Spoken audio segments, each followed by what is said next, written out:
Halo teman-teman Foodpreneurs, Assalamualaikum warahmatullahi wabarakatuh. Selamat datang di Ramadan Ngabuburit bareng Foodies, program ngobrol-ngobrol santai yang menghadirkan narasumber-narasumber menarik di bidangnya. Didedikasikan untuk kemajuan foodpreneurs di seluruh Indonesia. Acara ini spesial banget, cuma di bulan Ramadan aja. Untuk nemenin foodpreneurs nambah ilmu sambil ngabuburit nunggu buka puasa. Nah, salam kenal, saya Satya yang akan menemani teman-teman semua di sore hari ini. Nah, teman-teman, simak terus sampai acara selesai. Oke? Karena pastinya materi sore ini menarik banget dan sangat bermanfaat. Mau ingetin aja nih buat teman-teman, bisa share acara sore ini dengan cara screenshot, upload ke story masing-masing dengan tag ke @foodies.id. Gampang kan? Oke. Sebelum kita panggil narasumber kita, hari ini saya minta izin nih buat teman-teman untuk menyampaikan sedikit mengenai Foodies. Foodies Academy belajar bisnis dan berkarir di industri kuliner dengan visinya Changing People's Life through F&B Education. Ayo gabung dengan lebih dari 30.000 teman-teman foodpreneur yang telah teredukasi. Kunjungi juga channel Telegram Foodies di t.me/foodiesid yang berisi update bisnis kuliner setiap hari. Dan juga nanti akan dibahas perkembangan dan isu-isu terkini di bisnis kuliner. Dan subscribe juga nih YouTube-nya Foodies, karena foodpreneurs bisa nonton ratusan video edukasi bisnis kuliner gratis. Ada ratusan video, jadi langsung kunjungin YouTube-nya Foodies. Oke, untuk foodpreneurs yang mau bertanya, boleh sampaikan pertanyaan di kolom Q&A yang ada di pojok kanan bawah. Nanti karena komentarnya ini, kolom komentar kita tutup. Jadi yang kita buka adalah kolom Q&A yang ada di kanan bawah.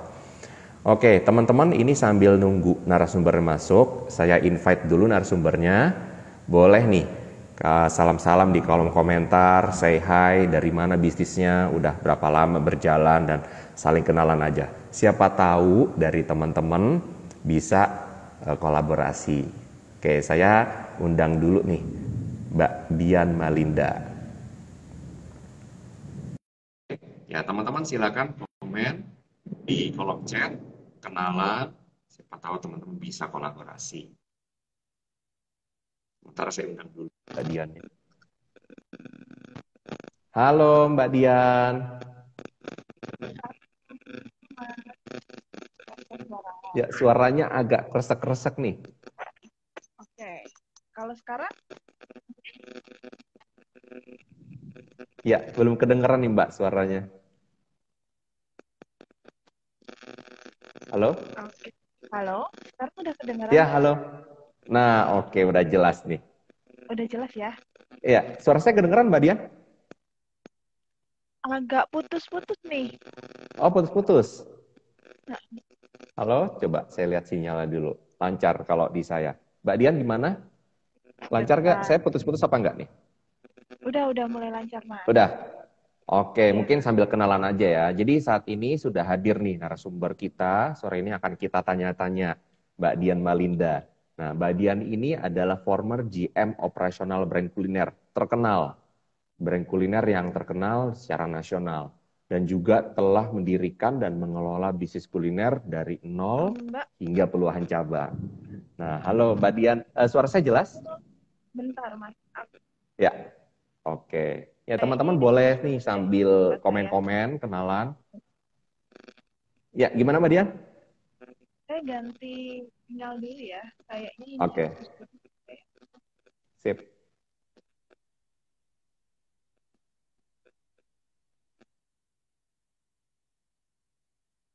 Ya, di sini kita lihat nih siapa aja yang udah datang nih. Oke, ada banyak ya. Ayo kenalan dulu teman-teman. Sambil kita nunggu nih, Mbak Dian lagi switch jaringan internetnya, lagi ganti.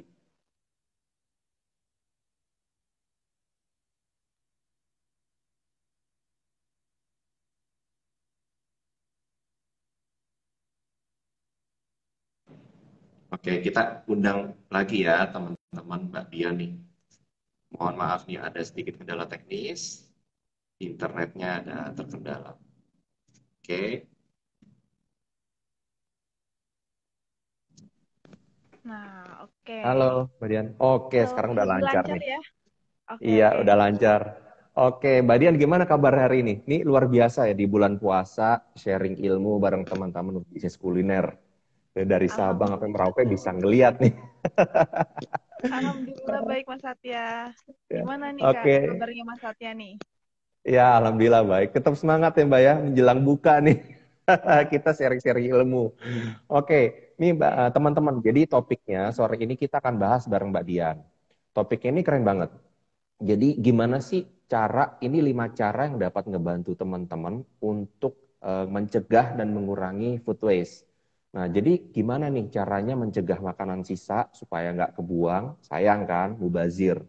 Nah, apalagi kalau di bulan puasa ini penuh berkah, kalau kita bisa benar-benar minimalkan food waste itu atau bahkan nggak ada, ini bagus banget, berkah dan pahala juga buat teman-teman bisnis kuliner. Jadi pembahasan ini seru banget. Dan pastinya foodpreneur semua nanti boleh keluarin catatannya. Oke, jangan lupa dikeluarin catatannya karena tips-tips ini bisa langsung diimplementasi setelah acara ini selesai. Gitu. Materi ini ngebahas hal penting banget. Gimana teman-teman itu nanti 5 cara, oh caranya mengurangi makanan, nah nanti akan di-spill sama Mbak Dian. Saya izin matiin kolom komentar dulu ya teman-teman. Oke. Oke, Mbak Dian, ini topiknya menarik banget deh. Jadi ngebantu teman-teman untuk ngurangin makanan sisa. Nah, kita ada beberapa pertanyaan nih, Mbak. Buat Mbak Dian nih, dari berdasarkan pengalaman Mbak Dian udah mengelola puluhan cabang nih, itu kira-kira dampaknya itu sebesar apa sih, Mbak, kalau food waste ini makin besar gitu terhadap bisnis kuliner kita? Oke, oke. Terima kasih Mas Satya. Jadi kalau kita ngomongin food waste, itu kan sebenarnya kita ngomongin makanan yang nggak dipakai dan akhirnya terbuang. Hmm. Nah, logikanya kan kita sebagai pembisnis kuliner, itu kan kita beli bahan baku ya Mas ya. Kita pengen semua bahan baku kita itu bisa kita gunakan untuk dikonsumsi oleh konsumen kita. Nah, tapi kalau misalkan dalam proses pengolahan makanan ini ternyata ada produk yang rusak, ada bahan baku yang rusak, terus ada bahan baku yang nyusut, tentu ini akan mengurangin profit kita karena otomatis harusnya kita beli misalkan nih kita beli bahan baku uh, lemon deh, kita beli bahan baku lemon 1 kilo. Nah, lemon 1 kilonya ini, kemudian kita pengennya di-serve semuanya kan ke konsumen, pengennya sekilo-sekilonya semua nanti disajikan ke konsumen. Tapi ternyata kondisinya di lapangan itu nggak seperti itu, Mas. Kondisinya di lapangan itu pasti nanti ternyata setelah 3 hari lemonnya mulai membusuk, 5 hari sudah mulai nggak bisa dipakai lagi. Nah, semakin banyak barang yang rusak, bahan baku yang rusak, tentu nanti itu akan mempengaruhi yang namanya biaya bahan baku kita. Kalau biaya bahan baku kita bengkak dan kita nggak aware di situ, otomatis nanti akan gerus profit kita. Nah, selain gerus profit, jadinya juga tentu akan uh, merusak cash flow kita. Harusnya kita beli misalkan lemon tadi di hari ke-6, ternyata di hari ketiga udah rusak, jadi kita harus beli lagi tuh lemonnya. Otomatis itu akan ganggu dari sisi profit kita juga dan ganggu tentu dari sisi keuangan kita secara cash flow. Nah, itu makanya kita kalau di bisnis kuliner sangat harus aware banget soal yang namanya food waste ini selain karena food waste ini mempengaruhi profit kita. Yang kedua adalah biasanya di bisnis kuliner cost terbesar dari pengeluaran itu adalah di bahan baku, Mas. Biasanya ya bahan baku sama biaya SDM. Jadi kalau kita ngomongin gimana ya caranya kita meningkatkan profit? Nah, caranya tentu kita selain nambahin sales, kita mengurangin cost terbesar di bisnis kuliner kita. Nah, cost terbesarnya ini perlu kita efisienkan supaya nanti profit kita lebih bagus lagi, lebih optimal lagi. Kira-kira seperti itu sih Mas Satya. Oke, keren banget tuh teman-teman dicatat tuh. Jadi tadi ini saya juga udah nyatat, jadi menarik banget ya. Jadi dampak food waste ini yang pertama HPP jadi tinggi ya Mbak Dian ya. Ya, Harusnya bener. HPP-nya misalnya 50, karena kebuang harus beli lagi jadi 100, bisanya double ya. Iya, Oke, bener. terus jadi ngeganggu profit sama cash flow itu udah pasti. Terus jadinya pengeluaran terbesarnya ini tadi di bahan baku ya Mbak ya. Jadi bahan baku dan SDM, dan bahan baku ini jadi otomatis gede. Jadi gede ya. Maksudnya omsetnya gede, tapi ternyata karena food waste-nya gede, jadi nggak kelihatan profitnya gitu. Iya, jangan sampai, apalagi ya kalau biasanya kalau kita Hmm, lagi laris-larisnya, hmm, yang penting konsumen dilayani dulu deh. Nah, kadang kita lupa kalau di belakang itu juga kita ada cost yang sangat mempengaruhi profit. Karena kan hmm. kita bisnis tujuannya bukan sales ya, Mas.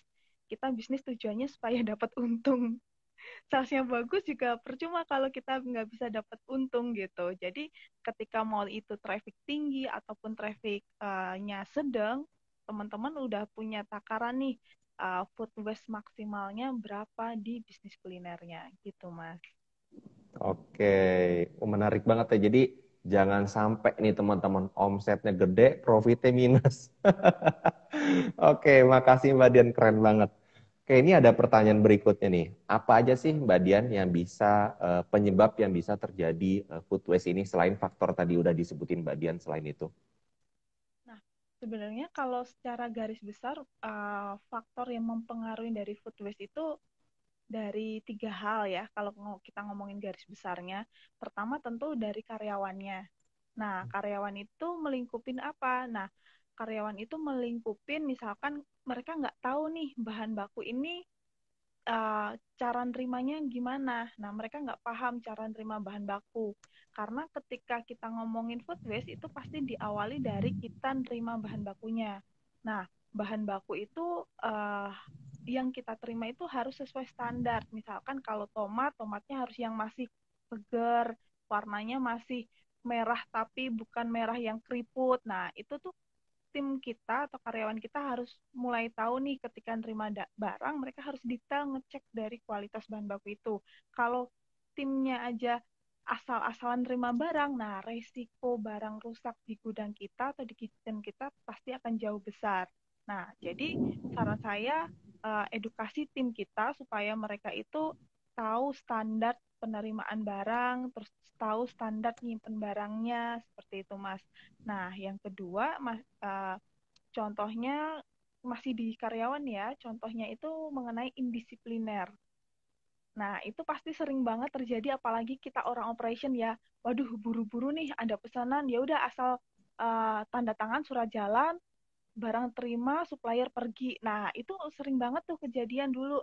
Nah, solusinya itu seperti apa? Solusinya ya tentu kita salah satunya ya, supaya tim kita itu juga nggak keteteran di lapangan ketika nerima bahan baku, sebaiknya kita ada kayak kontrak kerja sama dengan supplier.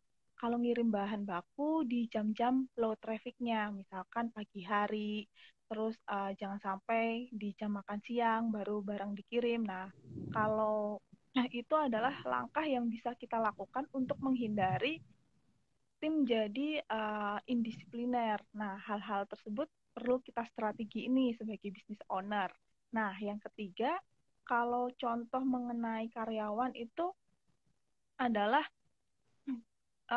selain mereka apa nggak tahu SOP-nya, mereka indisipliner, kadang tuh mereka uh, harus yang namanya dikontrol. Kadang tuh kalau kita sebagai store manager atau kita business owner terlalu memberikan ekstra kepercayaan sama mereka, nah mereka kayak apa ya, gampangin gitu. Nggak apa-apa lah, ownernya udah percaya sama saya gitu. Nah, hal-hal tersebut adalah yang bisa menyebabkan food waste-nya cukup kenceng karena jadi karyawan merasa nggak dikontrol, terus akhirnya dia melakukan apa yang dia inginkan. Nah, itu dari sisi karyawan. Ada juga penyebab food waste paling banyak dari sisi equipment. Nah, equipment ini kenapa?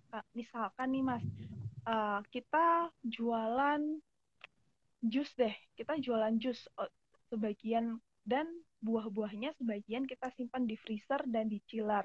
Nah, kalau dari sisi equipment-nya kita itu nggak punya um, maintenance yang baik, otomatis tiba-tiba freezer atau chiller yang udah kita beli 5 tahun yang lalu nggak pernah dibersihin, terus nggak pernah diganti freon, akhirnya pada rusak semua tuh freezernya. Kalau freezer rusak, otomatis peluang bahan baku kita yang disimpan di freezer dan di chiller pun juga akan cepat rusak.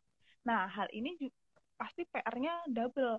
PR-nya double apa? Pertama, sales-nya jadi nggak kecapai karena kan barang rusak. Kita nggak mungkin jualan barang rusak kan.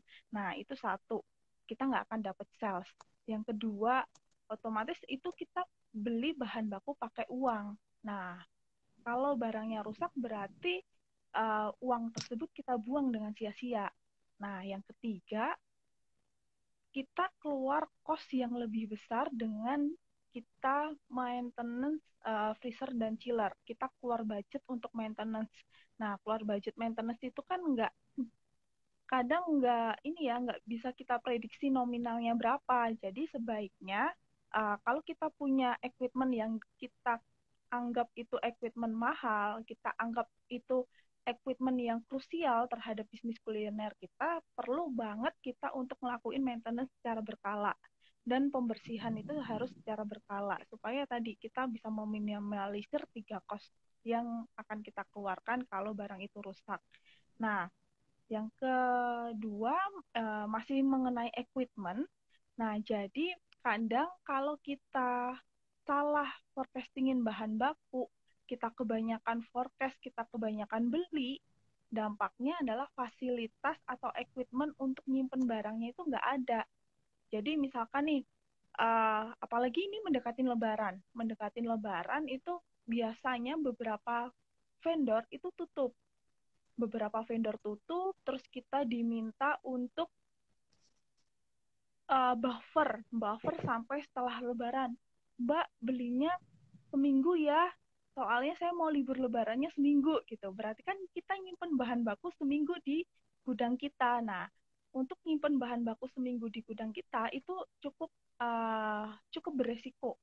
Beresikonya kalau kita nggak punya fasilitas atau equipment yang memadai, itu resikonya barangnya cepat rusak. Nah, itulah dari faktor penyebab waste terbesar dari sisi equipment sama facility. Nah, yang ketiga adalah dari sisi bahan bakunya. Bahan baku tadi udah saya jelasin di awal tentang karyawan yang nggak tahu tentang SOP terima barang. Nah, kalau ngomongin bahan baku juga sama. Kita pastiin barang yang masuk ke outlet kita itu adalah barang yang memang kualitasnya bagus. Dan lalu kita simpan di gudang kita itu dengan SOP penyimpanan yang benar. Nah, setelah kita terima yang baik, kita simpan dengan benar, kemudian kita olah kan, kita proses. Nah, pas proses itu juga salah satu faktor uh, food waste kita bisa bengkak karena kalau kita salah ngolah, tim kita nggak tahu cara misalkan towing barang, tim kita nggak tahu SOP yang benar dalam masak. Nah, ini juga bisa nyebabin food waste kita juga besar gitu Mas. Jadi aku rangkum ya. Jadi ada 3 penyebab waste terbesar. Pertama dari sisi karyawan, yang kedua dari sisi equipment dan facility, dan yang ketiga adalah dari sisi bahan baku. Oke, dicatat tuh Ya. teman-teman. Menarik banget ya. Jadi memang knowledge ini penting banget buat karyawan ya. Itu memang paling simple, cuman kadang-kadang kelewat kita nggak tahu nih knowledge. Oh, ternyata tomat yang seger tuh warnanya seperti ini, misalkan timun yang seger seperti ini. Itu paling fundamental ya Mbak Dian ya. Sampai ke maintenance banyak disepelein, ah nggak apa-apa, yang penting kulkas masih dingin. Padahal suhu itu mempengaruhi ya Mbak Dian ya. Iya Berapa banget derajat karena aja. Mm-mm. karena kalau kita ngomongin freezer sebenarnya Mm. barang yang masuk ke freezer itu bakterinya nggak mati kan, bakterinya hanya Mm-mm. tidur. Jadi kalau dia Oke. mulai ke zona danger zone di 4 sampai 60 derajat Celcius, nanti dia akan hidup lagi. Nah, dia hidup berarti ngerusak bahan baku kita. Oh, danger zone tuh dicatat teman-teman. Jadi walaupun nggak masalah masih dingin, padahal bedanya 10 derajat nggak terasa ya. Tahu-tahu bakterinya bangun ngerusak. Oke, menarik banget. Kita lanjut ke pertanyaan berikutnya nih, Mbak Dian. Nah, tadi kan udah bahas nih soal dampaknya, terus apa sih penyebabnya dari sisi human, equipment, sampai ke knowledge dan SOP-nya. Nah, sekarang gimana sih Mbak caranya untuk bisa mencegah atau ngurangin food waste nih? Oke, untuk nyegah sama ngurangin food waste ya. Nah, kalau ngomongin food waste tuh berarti ada saya selalu ngomongnya dari awal kita memperoleh bahan baku. Nah, dari awal kita memperoleh bahan baku itu pastikan bahwa barang yang kita terima itu sesuai nih kualitasnya. Nah, biar tim kita bisa uh, sama standar kualitas barang yang dia terimanya, kita sebagai owner bisnis atau kita sebagai store manager, kita coba buatin deh satu dokumen yang dimana di dokumen itu ada foto standarnya, standar bahan baku misalkan kalau telur itu warnanya harus yang ada foto telur yang baik, ada foto telur yang nggak nggak boleh diterima. Kalau tomat, ada foto tomat yang baik, ada foto tomat yang nggak diterima. Nah, dengan kita punya dokumen tersebut, tentu tim kita akan lebih mempermudah ketika oke, ini barang saya tolak atau saya terima, dan tentu siapapun yang akan terima barang akan jadi standar karena mereka tahu pedoman yang sesuai itu seperti apa. Nah, itu dari ketika kita terima barang. Begitu juga ketika kita nyimpen barangnya. Nah, kalau kita sudah terima, pasti kita simpan. Nah, waktu kita nyimpan barang ini, pastiin juga teman-teman itu punya standar penyimpanan. Minimal standar penyimpanannya itu adalah yang pertama, jangan sampai kita campurkan bahan baku secara ngacak. Kita harus merchandising, kita harus susun dengan rapih. Misalkan kan kita misalkan punya satu rak nih, satu rak kita ada uh, rak paling atas, ada tengah, ada yang paling bawah. Nah, teman-teman jangan sampai teman-teman tuh naruh susu kental manis di bawah ada, di tengah ada, di atas ada. Teman-teman harus kategori ini. Kalau susu kental manis itu sebaiknya ditaruh di bagian mana dan satu titik. Nah, terus kemudian kalau misalkan sirup ditaruh di bagian mana dan itu satu titik. Nah, untuk membuat rak kita rapi, sebenarnya tipsnya tuh kita perlu bikin label. Jadi kita bikin label, oke, rak sisi ini untuk susu kental manis, rak bawahnya khusus untuk apa? Sirup. Nah, supaya nanti kalau susu kental manisnya habis atau sirupnya habis, tim gudang atau orang yang meletakkan bahan baku baru itu langsung ke posisi tersebut. Dia nggak akan pindahin susu kental manis jadi di rak paling atas. Nggak, karena dia udah tahu nih kalau susu kental manis di situ sudah ada labelnya dan harus ditaruh di situ. Itu kalau kita terima barang. Nah, dan waktu kita terima barang, kita juga, nyimpen barang, kita juga pastiin kalau uh, barang uh, kita harus pastiin juga mengenai jangan sampai bahan baku itu saling terkontaminasi. Nah, kenapa? Kalau bahan baku ini terkontaminasi satu sama lainnya, nanti pasti bakteri akan cepat berkembang dan itu pasti food waste kita akan banyak.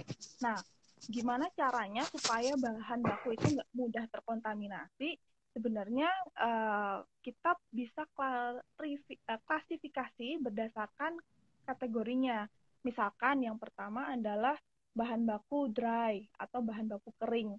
Bahan baku kering kita itu jangan sampai nih teman-teman naruh misalkan serbuk serbuk teh atau gula di rak bawah, terus di rak atasnya minyak.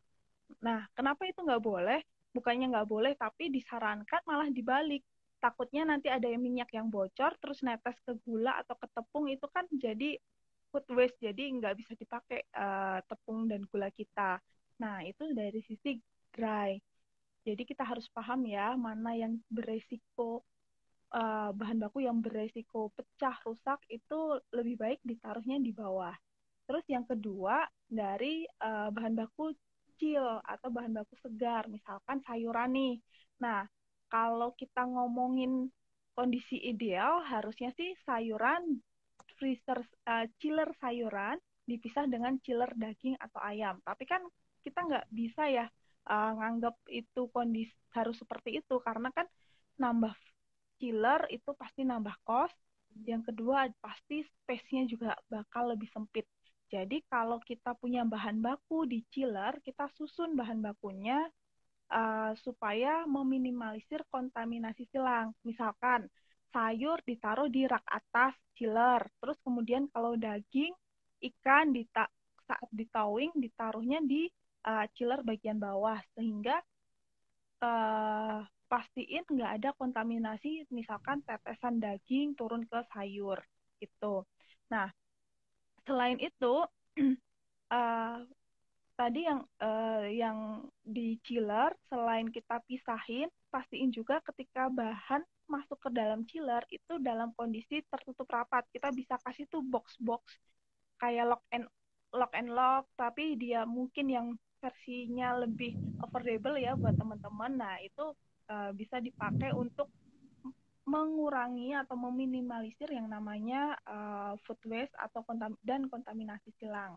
Nah, selain itu, tadi sudah dry food, terus udah chill, bahan baku segar, sekarang bahan baku frozen. Nah, bahan baku frozen juga sama, Mas. Jadi kalau bahan baku frozen itu kita tempatinnya kan daging frozen itu kan ada ayam, ada daging sapi, ada ikan dan lain sebagainya. Nah, kita taruh sesuai kategoriin dan jangan sampai usahakan satu rak itu nggak tercampur satu sama lainnya. Kalaupun satu rak harus diisi daging sama ayam, pastiin masuk ke kontainer box supaya nggak ada kontaminasi. Nah, itu dari cara kita nyimpen bahan baku. Nah, selanjutnya tips untuk kita bisa mencegah food waste itu adalah perencanaan produksi. Nah, perencanaan produksi itu seperti apa? Misalkan nih, kita jualan nasi beef. Nah, rice bowl nasi beef. Nah, ketika kita jualan rice bowl nasi beef, itu kan ada daging sapi frozen. Nah, kita harus tahu nih penggunaan sehari beefnya atau daging sapinya itu berapa. Jangan sampai kita kelebihan atau kekurangan dalam memproyeksikan bahan yang mau diproduksi. Karena resikonya apa? Resikonya kalau kurang, jadi kita lost opportunity sales, kita nggak jadi dapat duit. Nah, tapi kalau kelebihan, ketika kita mendefrost bahan baku itu nggak boleh di apa dimasukin ke freezer lagi karena sebenarnya bakteri sudah berkembang ketika kita sudah melakukan defrost. Jadi kalau kita mau pakai bahan baku untuk produksi, kita harus tahu, oke, penggunaan beef satu hari misalkan 900 gram. Berarti kita keluarin beef dari freezer untuk di thawing dan di defrost sebanyak 1 kilo. Nah, itu tips ketika kita melakukan perencanaan produksi. Nah, tips yang selanjutnya adalah kita lakukan stock of name berkala. Nah, dengan kita tahu nih stock of name bahan bakunya, nanti kita akan bisa prediksi nih, kira-kira waste sama spoil kita itu masih di ambang batas normal atau sudah over. Nah, maka penting banget kita ngelakuin yang namanya stock of name, baik itu harian, mingguan, atau bulanan. Jadi nanti balik lagi ke teman-teman. Teman-teman mau ngelakuin stock of name-nya mau harian, mingguan, atau bulanan. Nah, itu kira-kira tipsnya Mas Satya. Oke, makasih Mbak. Teman-teman tuh dicatat tuh. Ini bagus banget tipsnya. Jadi pastiin bahan bakunya itu diterima sesuai kualitasnya. Terus ini juga ya Mbak ya, karyawan ini harus paham ya mengenai kualitas bahan baku yang diterima. Jadi gak cuma tadi asal terima, tahu-tahu nggak fresh gitu ya, dari warna, dari apa, tadi pakai dokumentasi foto gitu ya. Terus nyimpen sayur nih, ternyata bukan cuma COVID aja yang harus jaga jarak, ternyata sayur sama daging harus jaga jarak. Jadi kalau Iya nih. misalkan mungkin jadi kalau misalkan mungkin budgetnya terbatas, gak bisa beli chiller lagi atau mungkin belum belum bisa spend chiller lagi, jaga jarak ya, satu di atas, satu di bawah gitu ya. Berarti sayurnya di atas ya Mbak ya, karena daging kan bakal netes ke bawah kan. Iya, Oke, iya, jadi benar. daging daging sama sayur jaga jarak tuh teman-teman. Terus Oh ada iya, planning satu produksi. lagi. Iya. Satu lagi, aku Hmm. lupa. Jadi selain itu masuk ke produksi sih tambahannya. Nah, kalau produksi itu kadang kita pisau itu campur-campur ya, satu pisau untuk Mm-mm. daging, untuk sayur, terus uh, cutting board juga campur-campur untuk daging sayur. Nah, sebaiknya cutting board sama pisau ini dipisahin. Nah, biar nggak ada kontaminasi silang. Nah, cara misahinnya teman-teman bisa pakai warna yang berbeda. Misalkan kalau ikan pakai warna biru, kalau daging sapi bisa pakai warna merah. Nah, seperti itu. Dan itu akan nanti teman-teman di lapangan, kru-krunya di lapangan juga akan lebih mudah mengingat, oke, ikan warna biru karena hidupnya di laut warna biru. Nah, makanya cutting boardnya warna biru. Nah, itu sih, itu berguna banget ketika kita mau mengefisiensikan yang namanya food waste itu, Mas. Gitu. Oke. Oh, Ya. pisau juga. Iya, betul. Pisau dipis. Repot ya kalau pisau jadi satu cuci, potong cuci. Iya, Waktunya biasanya sih nggak habis. dicuci. Jadi langsung Oh kan gitu. di lapangan. Iya, iya, iya. Iya bener. Jadi buah sama sayur jadi satu gitu ya, Mbak. Oke. Itu bener tuh. Itu nggak hal sepele tapi nggak kepikir. Bener. Terus tadi ya Mbak ya, menarik tuh.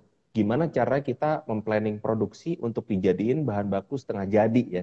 Jadi expirednya akan lebih lama karena udah dibikin setengah jadi. Stok opnam terus jadi audit audit semua dong Mbak ya. Ngaudit nih karyawannya harus paham apa enggak nih kualitas penerimaan bahan baku kayak gimana, terus sampai nyimpennya gimana, harus jaga jaraknya gimana gitu. Jadi nggak asal-asalan jaga jarak tapi tahu-tahu lupa daging di atas tetesannya ke sayur sama aja bohong. Iya, benar. Oke, Nah, iya iya iya iya. audit itu perlu sih dilakukan. Kalau Mm-mm. store-nya sudah mulai banyak, bisa dilakukan oleh area manager ketika dia datang ke outlet kan. Dia bisa keliling outletnya, mastiin karyawannya menjalankan SOP atau enggak. Tapi kalau memang belum punya area manager, teman-teman ya sebagai business owner, CEO ya, Chief Everything Officer. Nah, itu juga sekali-kali lah nengok kondisi di kitchen, di gudang, sama saat penerimaan bahan baku. Oke, makasih Mbak. Oke, ini Mbak Dian tadi kan udah cerita dikit nih tips buat teman-teman. Nah, kalau dari pengalaman Mbak Dian deh, ini kan Mbak Diannya udah pernah manage puluhan cabang, gitu ya. Terus gimana nih cara untuk mengatasi supaya food waste ini bisa diminimalkan lah gitu. Apalagi kalau manage puluhan cabang kan nggak mudah tuh Mbak. Tips supaya gimana Mas? Tipsnya Ya, atau jadi tipsnya ya, jadi kalau pengalaman Mbak Dian nih, sesuai pengalaman Mbak Dian yang pernah terjadi di bisnis sebelumnya, itu gimana sih cara mengatasi untuk supaya food waste ini nggak terjadi, mengatasinya ya, mencegah gitu. oke, oke. Kalau Nah, dari pengalaman Mbak Dian. oke, kalau dari pengalaman sih untuk mengatasi food waste, sebenarnya kuncinya adalah waste itu tuh intinya tidak bisa hilang. Waste itu nggak bisa jadi zero, jadi nol, tapi waste itu bisa kita minimalisir sekecil-kecilnya. Nah, caranya seperti apa? Caranya itu sebenarnya ada dua sebenarnya. Kita kasih, ada tiga. Yang pertama kita kasih SOP yang jelas dan SOP yang clear. Yang kedua adalah kita training ke karyawan tentang SOP tersebut. Yang ketiga adalah kontrol.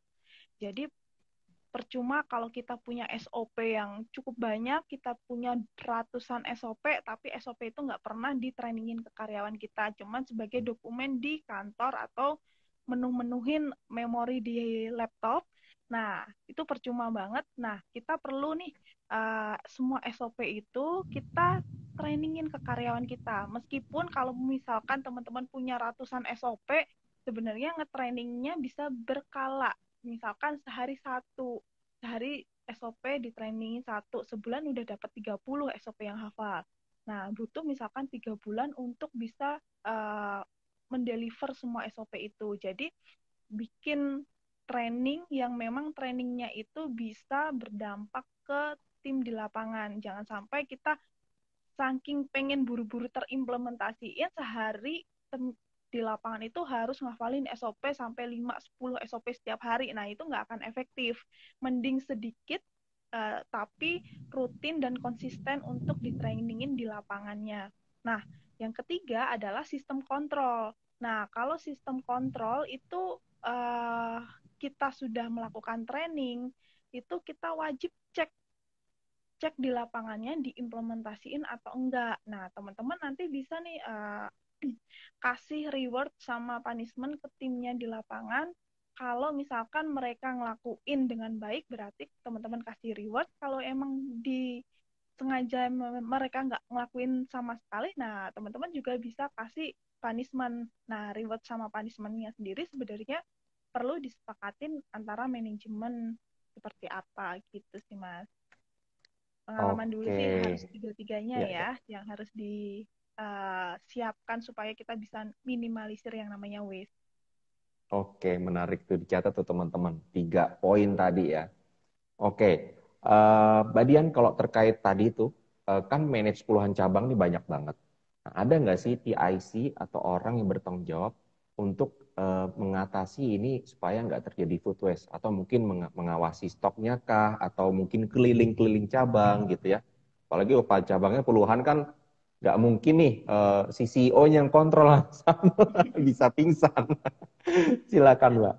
Oke, oke. Kalau ngomongin kontrol di lapangan, Hmm. uh, kalau siapa sih yang wajib kontrol rutin di outlet? Tentu store manajernya, Mas.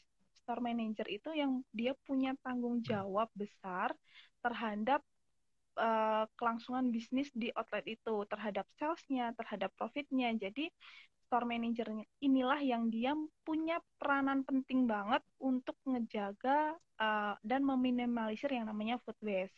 Nah, tapi nggak cuman store manager yang bertanggung jawab. Nah, si store manager ini biasanya dia nanti akan dibantu apa ya namanya ya, back to back control atau bahasa ringannya uh, di double check lah. Bahasa ringannya di double check sama yang namanya area manager. Jadi kalau setiap hari itu yang menjalankan kontrolnya adalah store manager, setiap hari keliling outlet dari area parkir sampai ke gudangnya, sampai ke area produksinya, dia liatin tuh. Nah, itu tugas dari store manager. Nah, si AM ini, area manager, ini adalah mengontrol pekerjaannya si manajer outlet. Dia menjalankan SOP atau enggak, gimana kondisi outletnya. Nah, ini dikontrol terus sama si area manager. Nah, biasanya area manager tuh datang ke outletnya tuh 1 kali dalam 1 hari untuk ke satu store. Nah, di atasnya AM itu juga nanti ada kontrol berlapis lagi. Kontrolnya misalkan regional manager atau GM langsung. Nah, misalkan kalau AM tadi per hari, nah kalau regional atau GM itu bisa per minggu atau per bulan, 1 bulan sekali.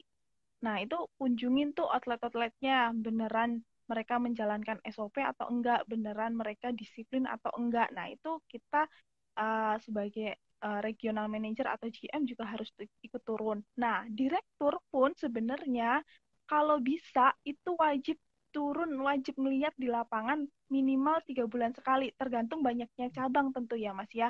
Karena apa? Karena kita itu kan industrinya di bisnis kuliner ya. Di bisnis kuliner kita setiap hari ketemu dengan customer dan revenue kita atau pendapatan kita itu berasal dari customer kita.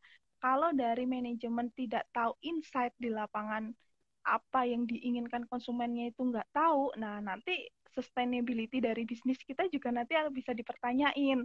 Jadi sebenarnya kontrol itu semua orang yang ada di organisasi di bisnis kuliner itu wajib kontrol. Namun yang membedakan adalah dari sisi intensitasnya, gitu sih Mas.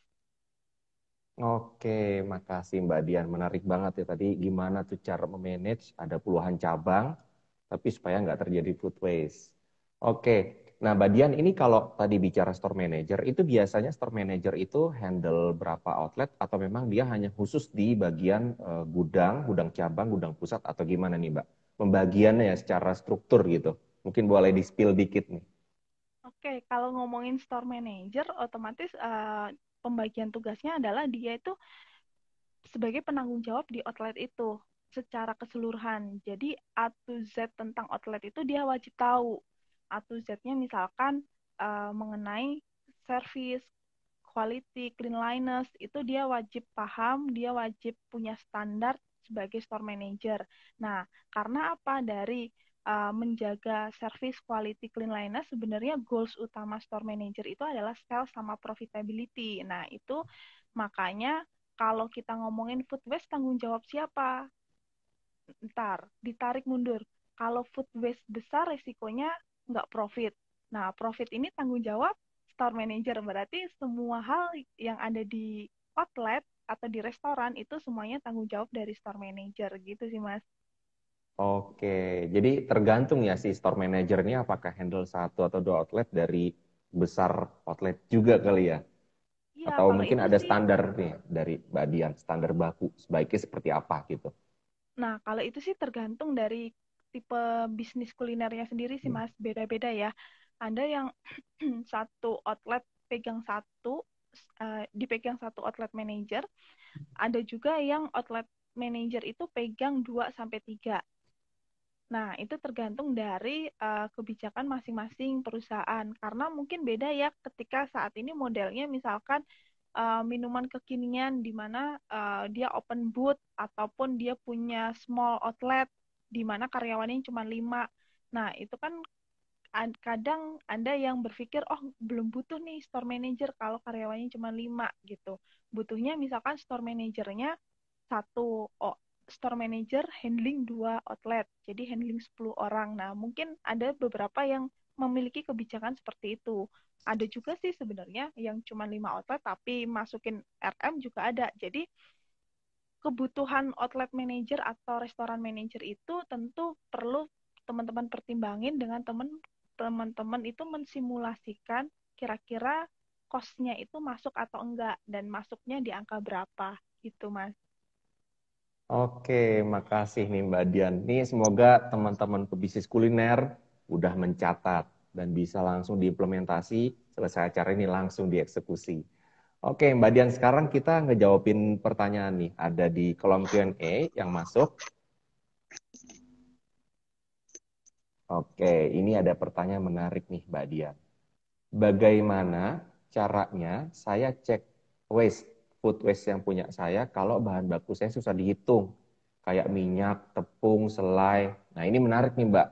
Kalau tadi kan buah-buahan, telur, apa itu bisa dihitung tuh. Nah kalau ini gimana Mbak? Cara Nah, ngecek itu waste-nya kalau ini bahan bakunya susah dihitung. oke, untuk bahan baku yang gramasi, yang Hmm. mili, memang itu challenge tersendiri ya teman-teman. Itu memang Hmm. misalkan satu orang ngitung nimbang tepung, ada yang nimbang 900. Orang kedua nimbang cuma 800. Nah, itu kan banyak banget challenge-nya. Nah, ada beberapa tips yang mungkin bisa membantu teman-teman. Yang pertama itu adalah pastiin apa bahan baku yang dalam bentuk mili sama gram itu jangan terlalu banyak di bagian kitchen. Jangan terlalu banyak. Kenapa? Semakin banyak bahan baku di kitchen atau di bar, semakin pusing kita ngitungnya. Nah, bahan baku yang di kitchen dan di bar disesuaikan dengan kebutuhan. Misalkan kebutuhan 1 hari atau kebutuhan setengah hari. Jadi barang yang nggak dibutuhin itu masih disimpan di gudang. Nah, setiap pagi atau setiap sore gudang tuh ngeluarin barang sesuai kebutuhan dari si kitchen sama si bar. Itu tips yang pertama. Terus tips yang kedua, semakin kita harus tahu nih kebutuhan bahan bakunya berapa. Nah, untuk meminimalisir hitungan yang salah, kita pilih bahan baku yang ukuran atau packagingnya itu nggak jauh dari kebutuhan kita. Misalkan kita butuh tepung setiap hari itu 400 gram. Nah, di pasaran ada 2 jenis packaging. Packaging tepung 500 gram sama packaging tepung 1 kilo. Nah, karena ada 2 pilihan ini dan penggunaan teman-teman cuma 400, pasti saja saya adalah pilih packaging tepung yang packagingnya 500 biar nanti meminimalisir kesalahan dalam menghitung stock of name. Nah, itu tips yang kedua. Nah, begitu contohnya lain misalkan kalau green tea atau es coklat deh. Kalau kita bisnis green tea atau es coklat, kan ada tuh coklat yang kiloan, terus ada juga coklat yang saset. Nah, tentu kita sebagai owner bisnis, tentu kalau kita ngomongin gimana minimalisir yang namanya waste, kita pilihnya adalah yang saset karena tinggal tuang, teduh, jadi. Nah, resikonya kalau kiloan tentu adalah kita belum karyawannya nggak pakai sendok ukur, belum juga nggak ditimbang, terus belum nanti serbuknya jatuh-jatuh di area kitchen. Nah, itu kan banyak sekali waste-waste yang sebenarnya bisa kita minimalisir. Nah, itu tips yang kedua ya. Jadi, teman-teman identifikasi kebutuhannya seberapa banyak. Terus, dan bikin single packing. Single packing sesuai dengan kebutuhannya tadi. Nah, selanjutnya setelah dari single packing terus ke yang pertama tadi, terus gimana caranya meminimalisir yang namanya mili sama gram. Pas ngitungnya, pas stock claim-nya, pastiin timbangannya itu bisa bekerja dengan baik. Nah, biasanya timbangan itu kan setiap bulan atau setiap 3 bulan sekali itu harus kayak dikalibrasi ulang. Nah, lakukan itu dengan rutin. Karena kalau kita cuman bisanya pakai timbangan tanpa kita ngelakuin maintenance di timbangannya, saya yakin nanti akurasi saat nimbang itu variatif banget dan itu banyak banget kejadian di lapangannya seperti itu. Terus yang selanjutnya adalah cara nyimpen timbangannya pun kadang di lapangan berantakan. Kadang timbangan ditaruh di bawah lantai. Habis timbangan taruh bawah lantai, di atasnya ditumpuk dusnya ditumpuk lagi galon. Nah, itu kan pasti membuat timbangan kita cepat rusak tuh. Nah, pastiin bahwa kita nyimpen equipment kita di tempat yang benar. Itu salah satu tipsnya ya. Nah, tips yang terakhir adalah bikinin SOP ke teman-teman lapangan gimana cara menimbang yang baik dan benar. Nah, misalkan timbangan itu kan bentuknya kotak tuh.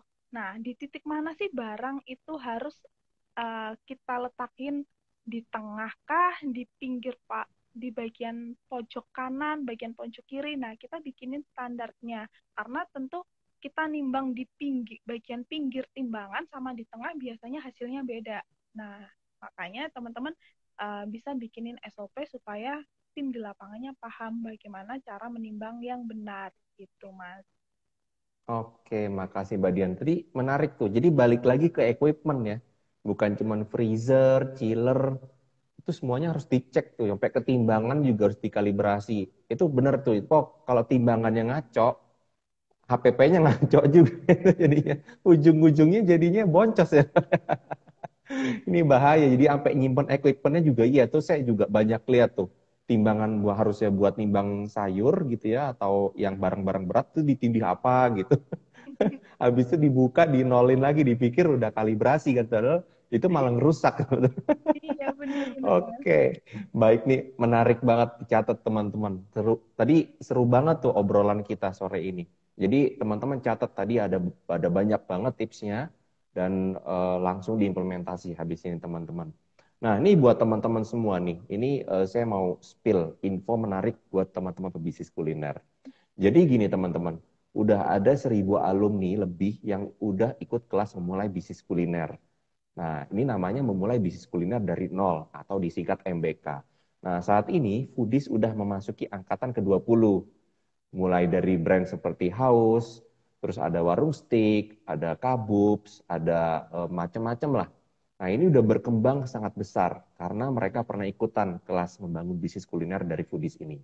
Nah, siapa tahu nih teman-teman itu selanjutnya giliran teman-teman. Nah, jadi teman-teman bisa belajar dan sharing selama 4 hari full materi bisnis kuliner terupdate dan terbaru. Karena bisnis kuliner ini kendalanya juga update ya Mbak Dian ya. Jadi kendalanya update, nah ini pelajaran juga harus tetap update gitu. Ini teman-teman bisa belajar macam-macam di membangun bisnis kuliner. Ada idea, ada bisnis model, ada marketing, ada sosial media, promotion, operation, COGS. Terus tadi tuh tips-tips yang udah di-share Mbak Dian itu akan dibahas jauh lebih detail lagi, lebih padat lagi, lebih panjang waktunya. Sampai ke masalah investment sama finansial. Tuh, keren kan teman-teman? Nah, jadi teman-teman juga selain itu bisa terhubung juga dan kolaborasi dengan pebisnis kuliner lainnya dari berbagai daerah.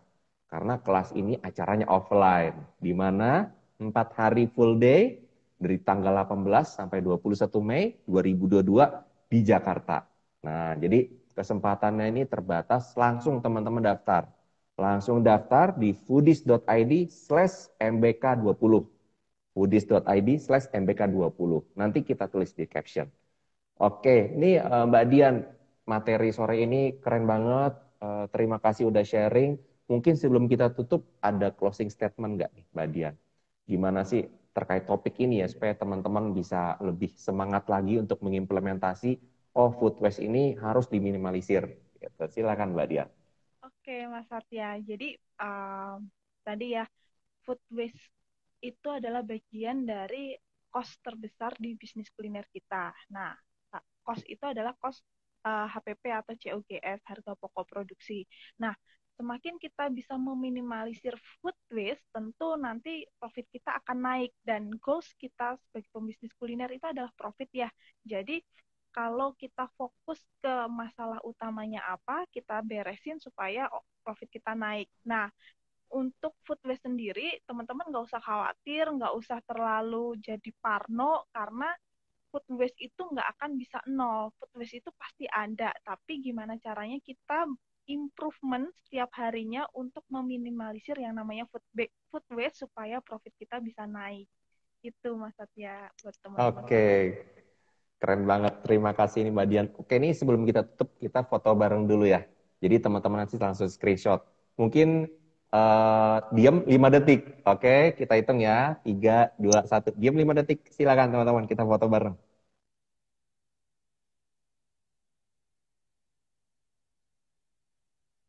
Oke, makasih.